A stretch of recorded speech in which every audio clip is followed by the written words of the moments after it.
fragmentaria en el itinerario del Nostos de Menelao en la Alejandra de Licofrón.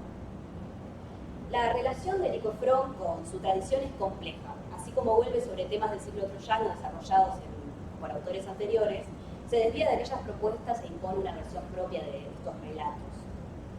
Dado que la profecía de Casandra, que es justamente el tema central de la Alejandra de Licofrón, gira en torno a la guerra de Troya y los Nostoi, Licofrón toma tanto la Ilíada como la Odisea como fuentes para la composición del poema.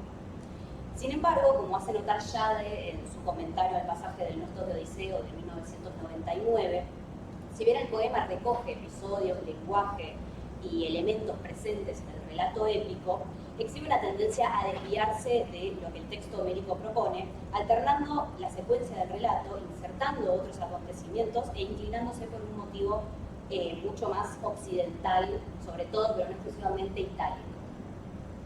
En esta ponencia se analizará el más claro ejemplo de estos, que es el relato del Nostos de Menelao. En su primera mitad, Licofrón recoge con bastante fidelidad el itinerario propuesto por Odisea 3 y 4, pero esto cambia con la llegada de Menelao a Egipto. En lo que supone ser el fin del Nostos homérico, el autor de la Alejandra lleva al griego por el oeste mediterráneo a continuar su viaje. Mediante este desvío, Licofrón logra apartarse del modelo homérico e distinguirse de la tradición, reflejando la visión cosmopolita de este nuevo mundo helénico. ¿Vos me decís cuando avanza? Sí. Avanza de atrás. En la Alejandra, Licofrón narra las desgracias del pueblo troyano y el castigo recibido por los griegos a causa de las matanzas y crímenes contra Casandra y su familia. A partir del recuento que un guardia hace al rey Príamo de la profecía que escuchó de boca de Casandra, Licofrón reconstruye toda una tradición helénica que va desde la caída de Troya hasta el presente con el fin del enfrentamiento entre Europa y Asia. Tomando la voz de la profetisa, el poeta elabora un texto de estilo oracular con una sobrecarga de alusiones, metáforas y adjetivos, junto con una sintaxis muy confusa y saltos temporales abruptos. A la vez, la perspectiva troyana de Casandra sirve como medio para la reelaboración de una tradición ya escrita y se posiciona como crítica hacia ella. Si bien la datación del poema es una cuestión muy discutida entre los estudiosos, es posible determinar con bastante certeza la influencia de las fuentes homéricas para la composición de este poema. Por el tema central que ocupa el poema, la guerra de Troya y todos los acontecimientos posteriores, muchas de las referencias y alusiones que se encuentran en el texto dependen de la Ilíada y de la Odisea. A pesar de esta preferencia por Homero, aunque sea por la materia del poema, es posible dar cuenta de una clara intención por parte de Licofrón de distanciarse de su fuente.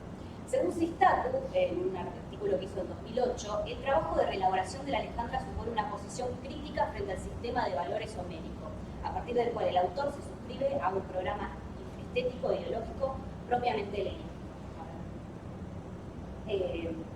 El periodo helenístico fue marcado significativamente por el cambio, tanto a nivel político como a nivel social y cultural, del régimen faraónico de los Ptolomeos y la gran cantidad de recursos destinados a la actividad intelectual con el centro cultural del clima cosmopolita en Alejandría, fueron claves para la evolución de las letras y para este grupo de los poetas de El carácter experimental de estos poetas, a partir del arte alusiva y la variato ilimitando, se define por una tensión entre la continuidad con un pasado literario y la transformación de este material.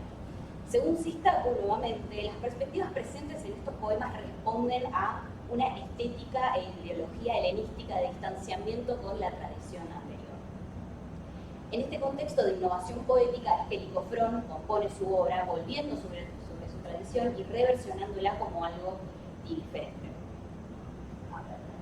En este proceso de reelaboración, la perspectiva de Casandra resulta fundamental. A partir de ella, el relato construye una dicotomía entre griegos y troyanos, de la manera que unos son referidos desde la familiaridad e incluidos en la esfera discursiva de Casandra, y los otros son tratados con desprecio desde la obviedad. Según McNeilis y Sens, el trato de Casandra hacia los héroes griegos refleja una crítica al sistema de valores homéricos que recompensa a estos héroes a pesar de todo el sufrimiento que le han causado a los troyanos. Aquiles, por ejemplo, es ridicularizado, animalizado y degradado a lo largo de todo el poema. Esta representación desvalorizada del héroe contrasta con la tradición y responde a un punto de vista de Casandra, quien lamenta la muerte a manos de su familia a manos de Aquiles. De este modo, la propuesta de innovación lecofroniana supone un trabajo de transformación del pasado literario a la luz de una manera diferente de construir la identidad griega.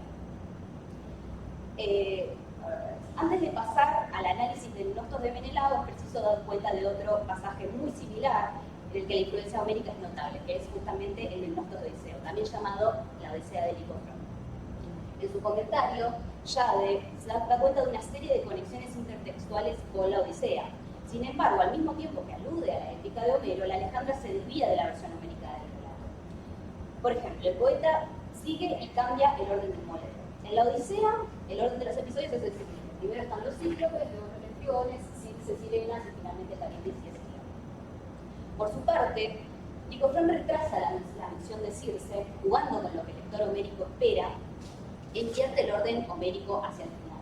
Comenzando por el cíclope, los Antígones, pone a Caríotis y Escila en el medio, luego las Sirenas y finalmente a Circe.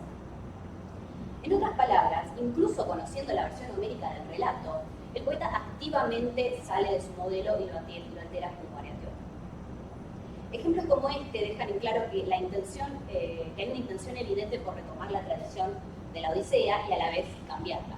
Esta misma intención de distinción presente en el pasaje del Nostos de Odiseo en la Alejandra es posible encontrarla en el Nostos de Menelao. Dentro de un mismo relato unificado bajo la voz de Casandra, Licofrón incluye la versión homérica y una versión propia de este viaje. La innovación licofroniana se dirige hacia la actualización del material homérico que responde a una nueva perspectiva sobre la identidad helénica exigida por un nuevo contexto social y cultural.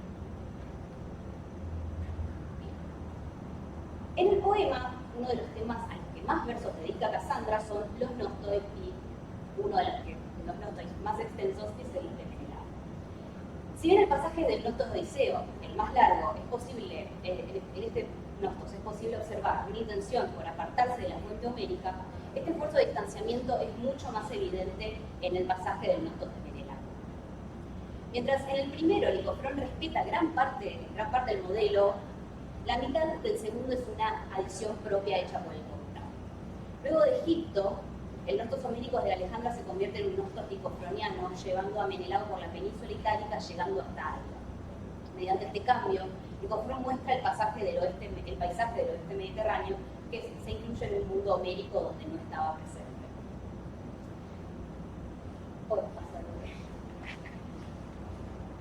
Bueno, las similitudes entre el Nostos de Odiseo y el Nostos de Menelao y la Alejandra son notorias desde el comienzo, probablemente a partir de un paralelismo ya presente en el siglo. En principio, ambos aventuran este viaje de regreso por su esposa, que si bien en Odisea hay un pequeño cambio, porque en Odisea Menelao lo hace junto a Helena. Así también hay una serie de preguntas retóricas que se repiten con los versos 668 y 676 en el caso de Odiseo y 820 y 824 en el caso de Menelao. Después hay un uso del mismo vocabulario, directamente el mismo término en estos versos, en 681 Odiseo, 852 en Menelao, 856 y 866, y después tenemos en 823 en Menelao y en 1244 y 1245 en una mención posterior que se hace de Odiseo. Incluso hay una perfecta relación de 3 a 1 en la cantidad de versos de cada Nostos. Le dedicas 172 a Odiseo y 57, perdón, me está reduciendo, y 57 en realidad a Menelao. Por esta misma razón, por todas estas similitudes que hay entre uno y el otro Nostos, resulta particular que uno se apegue mucho más a la versión homérica o al modelo homérico que el otro. El concepto del Nostos de la Odisea está fuertemente condicionado por la idea de una mejora con respecto a una situación pasada. Douglas Frame define el Nostos con respecto principalmente a la figura de Odiseo como un retorno a la luz o un viaje de la muerte a la vida. Esta acepción del término es adecuada también para el Nostos de Menelao en la Odisea, ya que en un largo y accidentado regreso llega a Esparta junto a Helena y una gran riqueza obtenida durante el viaje. Sin embargo, no ocurre lo mismo en la Alejandra. Menelao viaja solo, sin Helena, y siendo víctima de una desgracia tras otra. En este sentido, el Nostos no tiene como objetivo un fin fructuoso, sino una caída hacia una pérdida de gracia, como lo dice Peletier. Bien, entonces, el relato de este viaje comienza de la siguiente manera, ¿no? Y el esposo, buscando a la esposa, raptada, desgraciado matrimonio, supo de los rumores, y anhelando el fantasma alado, desvanecido en el aire, qué rincones del mar no buscará. Perdón, ahora que me estoy dando cuenta, no les entregué los cambios. Y fue muy irresponsable de mi parte, aunque lo esté mostrando en el PowerPoint.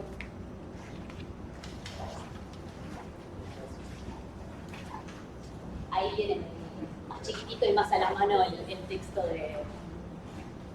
del comienzo de este viaje. Bueno, este comienzo marca dos diferencias fundamentales con el relato homérico. La ya falta mencionada falta de compañía de Helena, pero también es el rol activo de Menelao en este vagar. Mientras en Odisea Menelao cuenta que fue llevado por diferentes costas y tierras en los versos 82-83 del canto cuarto, Casandra narra que el viaje fue hecho por propia voluntad de Menelao. Desde el punto de vista de la profetisa, los griegos son asesinos despiadados que mataron a toda su familia, culpables de la caída de su amada Troya. Bajo estos parámetros, la narradora no le puede conceder el alivio a Menelao de ser una víctima, sino que lo convierte en el actor de sus propias desgracias. Este desprecio por Menelao se enfatiza cuando la profetisa llama Fasma a Helena en el verso 822. Uno de los aspectos, como señalan Maunellis y Sedens, a lo largo del poema, Aquiles es despojado de toda cualidad heroica, dejando como resultado un ser digno de desprecio por la sangre. Y en este pasaje encontramos bastantes similitudes entre la figura de Menelao y de Aquiles. Uno de los aspectos atacados de Aquiles es justamente su capacidad sexual. Entre los versos 171 y 173 de la Alejandra, que no lo tienen en el handout en ningún otro lugar, el fantasma de Helena visita a Aquiles en sus sueños y lo hace removerse en su cama. Reducido a un fantasma, el deseo de Aquiles se encuadra en la fantasía y resulta totalmente imposible. El paralelismo entre esta pasión que nunca se cumplirá y el anhelo de Menelao por Helena anticipa que el héroe no encontrará una mujer real y lo despoja de cualquier tipo de atributo heroico. En esta misma línea, otro paralelismo que se encuentra entre Aquiles y Menelao con respecto al pasaje citado yace en el fallo por encontrar a sus esposas. Entre los versos 192 y 199, Aquiles emprende todo un viaje para salvar a Ifigenia, que en el poema es su esposa, pero no lo logra. Al igual que Menelao se está por aventurar en este viaje por Helena, pero sin embargo los antecedentes ya demostrados por Aquiles anticipan que esto de nuevo no ocurrirá. De esta manera, Menelao queda reducido a un personaje incapaz de reencontrarse con su esposa y de concretar cualquier tipo de deseo. Entonces, ya desde el principio del pasaje, Nicofrón adelanta que este relato del Nostos no será igual al de Homero. Así también, el primer lugar donde Menelao va es los escollos de Tifón, es decir, Cilicia. Este destino no es mencionado por Menelao en su relato homérico, pero sí lo es por Píndaro en la mítica de 1, verso 36. La referencia a este poeta y la mención a Tifón nos presenta una tendencia itálica manifiesta en este Nostos. En la hímica 1, de los versos 16 y 20 de Píndaro, este autor establece que fue criado, Tifón, fue criado en Cilicia y luego muerto en Enna, Sicilia. A la vez que utiliza una versión diferente del relato del viaje de regreso, Nicofrón afirma una postura crítica con respecto a la épica homérica y marca el camino hacia la península itálica. A pesar de esta introducción, el poeta sigue fielmente el modelo homérico del Nostos de los cantos 3 y 4 de Odisea. Primero se dirige a Chipre, luego al país de los Erembolos, Fenicia, Etiopía y finalmente hasta Egipto antes de volver a España. Lo que para Homero, sin embargo, es el último destino de Menelao antes de llegar a su patria, para Nicofrón es apenas la mitad del viaje. A diferencia del resto de los lugares a los que Nicofrón le dedica muchas más líneas que Homero, logrando incluir todo un discurso sobre el mito de Andrómeda y Perseo en Etiopía, el autor le dedica muy pocos versos a Egipto, aunque no menos importantes. Lo tienen ahí en el campo también. Entonces, él verá los campos veraniegos y el río Asbistos y los lechos en el suelo, mientras duerme junto a las bestias olorosas. En este punto es preciso mencionar que el poeta de la Alejandra es muy preciso con la cantidad de versos que dedica a cada tema. Ya la relación de 3-1 entre el Nostos de Odiseo y el Nostos de Menelao es un ejemplo de ello. Con esta misma precisión, incluso más, el poeta ubica justo en medio del Nostos, de todo el Nostos de Menelao, el episodio de Egipto, antes de ir hacia el oeste, y a su vez, en medio de este pasaje, ubica el punto de decadencia total del héroe mediante la mención de este Hamas Jamenadas. Este compuesto de Jamai y Euné significa literalmente como recostado en el suelo o lecho en el suelo. Sin embargo, a partir de una similitud fonética que nota Pelletieri con Jamaitipe, esta palabra puede considerarse como prostituta, pero no es cualquier prostituta, es una prostituta como de la más baja categoría, que no puede tener un lecho, digamos, que no sea en el suelo. De ahí su uso peyorativo, ¿no? Si bien el primer sentido es el más adecuado para este contexto, su anterior uso en el verso 319 con respecto a Escila llamándola indirectamente ahí prostituta, y además la mención posterior a Helena en los versos 850 y 851 denotan un uso sexual claro de esta palabra. Este Menelao, cuya relación con su esposa ya se ha demostrado como fallida y tiene un lecho en el suelo y se acuesta con las bestias, en Egipto es el héroe que está totalmente despojado de una identidad heroica y es degradado directamente a la condición sexual más baja. Más allá de retratar el desprecio de Casandra por el héroe, Licofrón no olvida que este aún es un Nostos homérico. Según la versión homérica, Menelao y su tripulación quedaron estancados en la isla de Egipto por obra de Proteo, ya que no realizó los sacrificios necesarios. Todo este relato se cuenta en el canto cuarto, entre el verso 383 hasta 393. Para poder salir, se escondieron entre las focas y pasaron la noche acostados juntos a ellas. Luego de hablar con Proteo, siguieron el viaje. Pasados ya los 8 años de la guerra de Troya, la pareja regresa a Esparta con toda la fortuna acumulada durante el viaje. Este episodio, que Menelao detalla con extensa precisión en la Odisea, es lo único que Licofrón toma de su estadía de Egipto. No solo es esta referencia al episodio homérico lo que conecta esta escena con la tradición épica, sino el mismo uso de Jamenadas. Aunque es un primum dictum, el precedente formal de este término ya se encuentra en Odisea 10:243, que es Jamai Eunaudes, dicho sobre los cerdos que están recostados en el suelo. Por un lado, esta alusión vuelve a insistir sobre el tono sexual de este término y contribuye a la relación sexual de Menelao, pero por el otro conecta el pasaje con toda una tradición homérica y se declara como parte de ella utilizando su mismo vocabulario. Hacia el fin del Nostos homérico, este Japas Jamenadas hace notar un doble esfuerzo por suscribirse a una tradición, pero también por distanciarse de ella.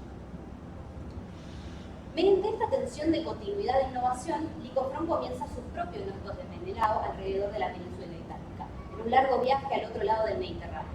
La fuente de composición para esta sección del viaje no está del todo clara, aunque es probable que lo haya tomado de alguna tradición local. Por el momento solo podemos hacer suposiciones al respecto.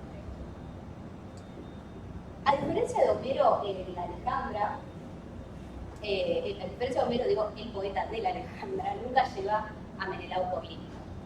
Esta omisión no parece ser un simple olvido del autor, ya que sin aviso o mediación alguna, el Nosto de Menelao está cortado por el de Euneo, Proto y Euriplo, que lo lleva a Apilo. Nuevamente, jugando con la expectativa del lector homérico, el poeta cambia la versión del relato. Alejado de la tradición y de esos territorios, el poeta prefiere concentrarse en los paisajes de Sicilia. El primer destino de Menelao es Iapigia, donde ofrece a la Parthenos Siletria, o sea, la doncella Siletía, Atenea, una cratera, un escudo y unas sandalias. Luego se dirige a Ciris y a Crotona, una ciudad que la ternera, es decir, Tetis, dedica a Hera y donde está el templo de Hera y las mujeres cuyo hábito es llorar a Aquiles. Y entonces llega a Erice y finalmente a Élato, donde se encuentra el santuario que Jasón levantó en honor a Heracles.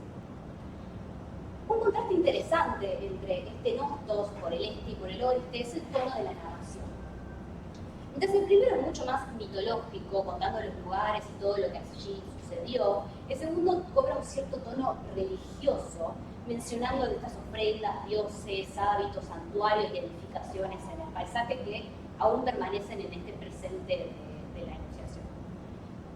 Siendo que su condición de sacerdotisa y su relación con los dioses son aspectos definitorios de la figura de Casandra, la profetisa, la repentina religiosidad del Nostos de Menelao por Sicilia da cuenta de una mayor presencia de Casandra en la narración, como también ha sido un mayor distanciamiento de Licofrón con su tradición.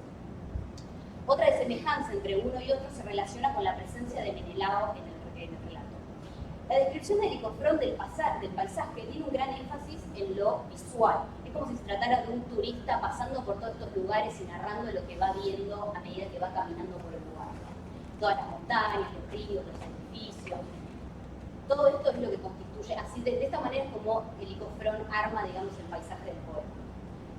Este es el rol que Menelao justamente adopta en la primera mitad del viaje, es quien ve. El uso de opsetai y epopsetai, verá y observará en los versos 128, 134, 828, 234 y 847 que tienen ahí en el handout, indica que la acción de ver el paisaje, lo que este presenta, es hecha por Menelao.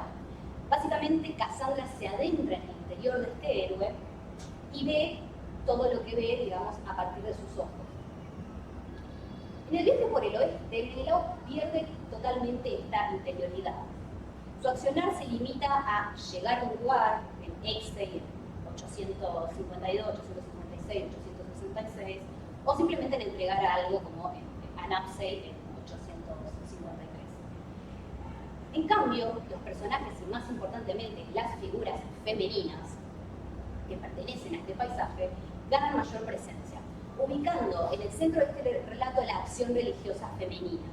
De esta manera y en paralelo, a medida que Homero pierde presencia en el poema, también Menelao pierde su objetividad interna, a mano de los intereses religiosos de Casandra y de la tendencia itálica de Licofrón.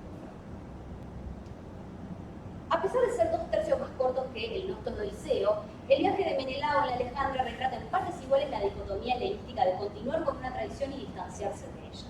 Aunque marcando la perspectiva no griega de Casandra e insinuando la tendencia itálica del autor, el poema presenta por un lado un paisaje homérico hacia el este y por el otro un paisaje licofroniano hacia el oeste.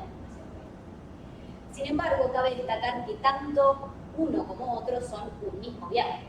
Si bien las diferencias entre una mitad y la otra son evidentes, no hay que olvidar que este se trata de un mismo pasaje que hace un único camino. A partir de esta unión de dos, y condicionado por un mundo cosmopolita, Licofrón compone una narración en que los relatos de un lado y del otro del Mediterráneo coinciden. Valiéndose del punto de vista religioso y crítico de Casandra, el poeta encuentra un medio para distanciarse de la tradición literaria que lo precede e introducir diversos mitos y paisajes de la antigua épica homérica. Sin descartarla del todo, su objetivo no es contradecirla, sino adoptar una nueva perspectiva que responda a las necesidades de su tiempo. Muchas gracias.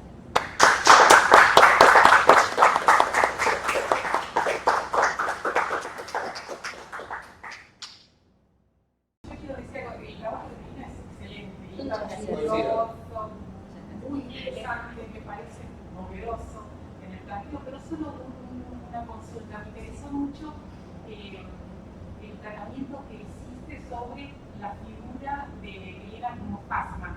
Sí. Y quería consultarte si habías podido relevar, porque yo solamente recordaba el trabajo de Eurípides sobre Helena, que toma esa versión, una versión, digamos, rara,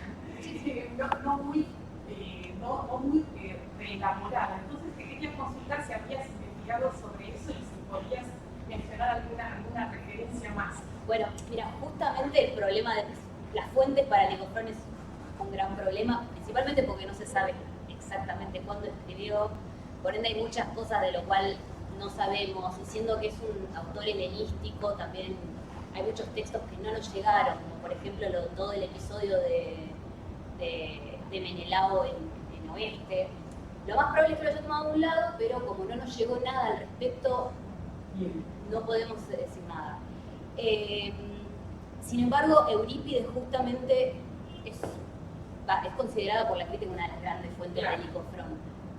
muchas de, justamente Helena, específicamente la obra de Helena, es una de las grandes fuentes de Licofrón, también hay mucho de Troyanas,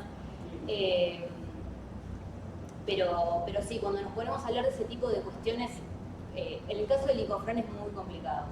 Es muy complicado así como poder determinar, porque también hay muchas cosas presentes en otros autores como Calímaco con respecto, pero de repente ahí los límites se ponen medio borrosos, como bueno, estaba escribiendo al mismo tiempo, recibieron las mismas influencias, de dónde vino esta influencia, uno influyó al otro, sí. Pero de Eurípides, sí, la crítica justamente... No me mencionaste Ctesícoro. No te mencioné Ctesícoro, sí, bueno, Hornblower dice... Se inventa el tema del fantasma de ese Ctesícoro. Sí, bueno, es que bueno, sí, de este pasaje justamente Ctesícoro, Hornblower dice que todo este relato de Menelao es básicamente una gran reversión de Ctesícoro. Yo para mí... No lo tenemos ese problema. Claro, yo para mí, no sé, yo para mí pudieron haber tomado, estoy muy del lado de un trabajo que hizo ya de unos años después de que salió la edición de Hornblower, que dice que muchas veces Hornblower tiende a forzar todo y decir los historiadores influyeron toda la obra de Licofrón, y hay algo que dice ya de que es muy verdad, que es muy cierto, digo, que no necesariamente son los historiadores, también pudieron ser las mismas influencias que usaron estos historiadores cuando estaban escribiendo la